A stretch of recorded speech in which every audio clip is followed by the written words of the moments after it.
Olá! A população brasileira continua envelhecendo. Segundo dados do Instituto Brasileiro de Geografia e Estatística, o IBGE, até 2042, 57 milhões de pessoas terão 65 anos ou mais. Pensando nisso, a Comissão de Defesa dos Direitos da Pessoa Idosa daqui da Câmara promoveu uma audiência pública para debater a criação do Conselho Tutelar da Pessoa Idosa. Para saber como foi o debate, eu converso agora com o deputado Alexandre Lindemeyer, do PT do Rio Grande do Sul, que foi um dos que requereram a audiência. Olá, deputado, seja bem-vindo. Uma satisfação estar contigo, Mariana, com todos aqueles que nos assistem. Primeiro, um tema extremamente relevante, que é o fato de que nós temos um cenário da faixa etária dos brasileiros e brasileiras avançando. Se tem aí, tu desses esses dados do IBGE e se fala que em 2060 mais de 50% da população terá mais de 60 anos, então nós temos um crescimento dessa faixa etária, mas ao mesmo tempo nós nos deparamos com grandes desafios. Quais são?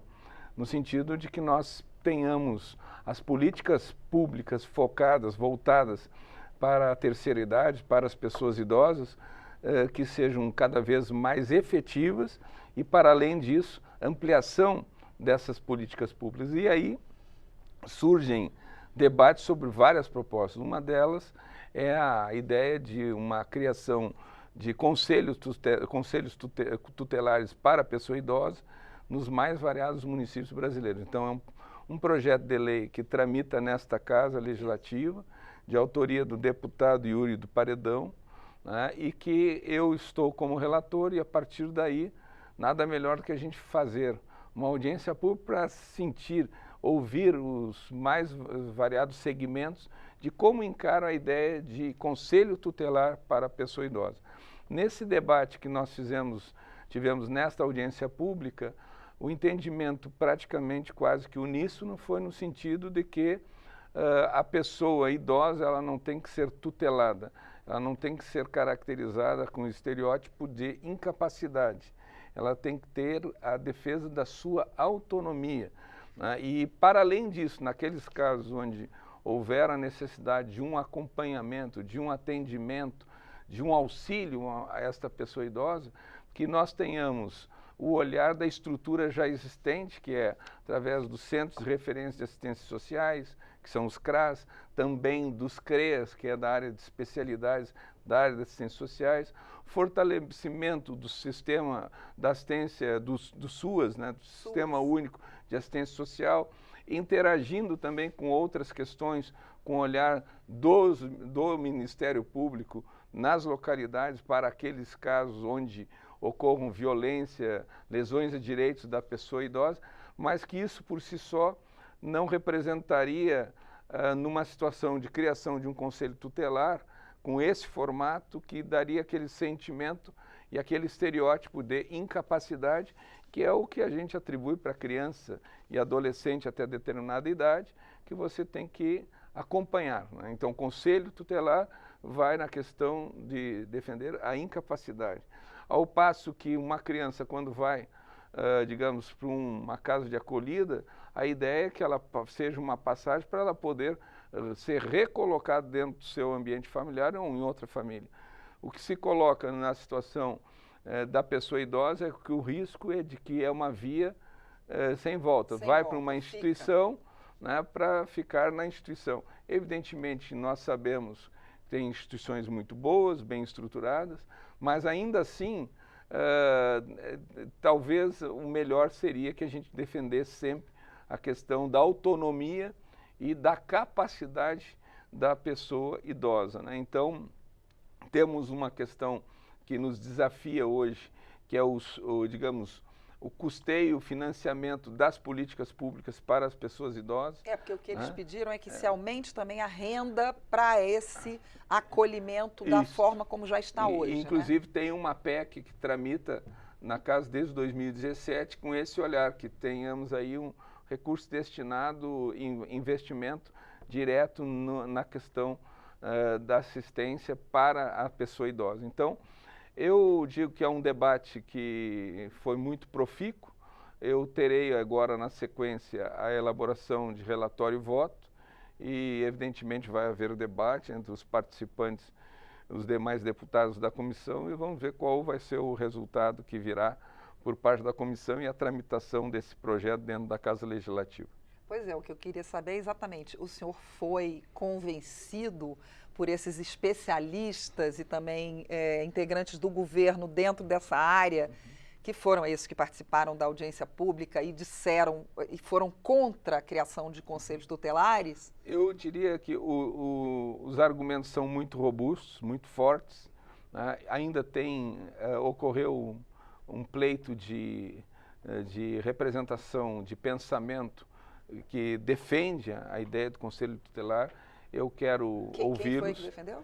Um pessoal ligado à assistência social, né, que quer fazer um debate ainda sobre esse tema. E a partir desse debate complementar, eu vou formar um juízo definitivo e vou apresentar o relatório e voto para a tramitação desse projeto dentro da casa.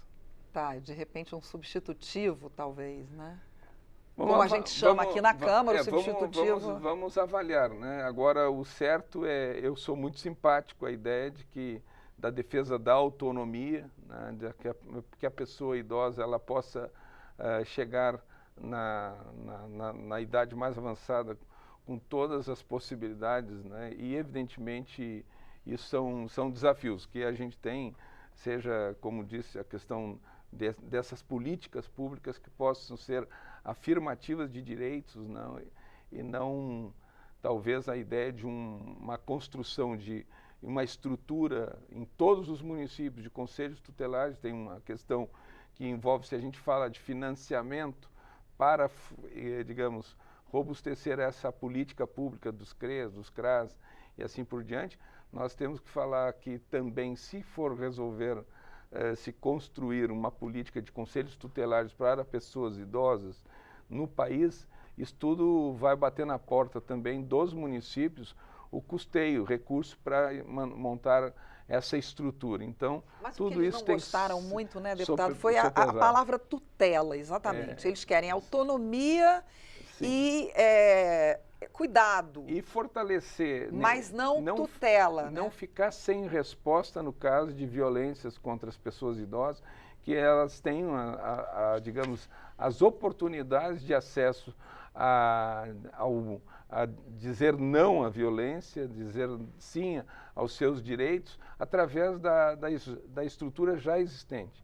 Então, que mencionei aqui, o Ministério Público, enfim, todos os mecanismos que já existem. Então, a ideia seria fortalecer as estruturas já existentes, inclusive em grande parte de municípios com a existência dos conselhos das pessoas idosas, conselhos municipais, né?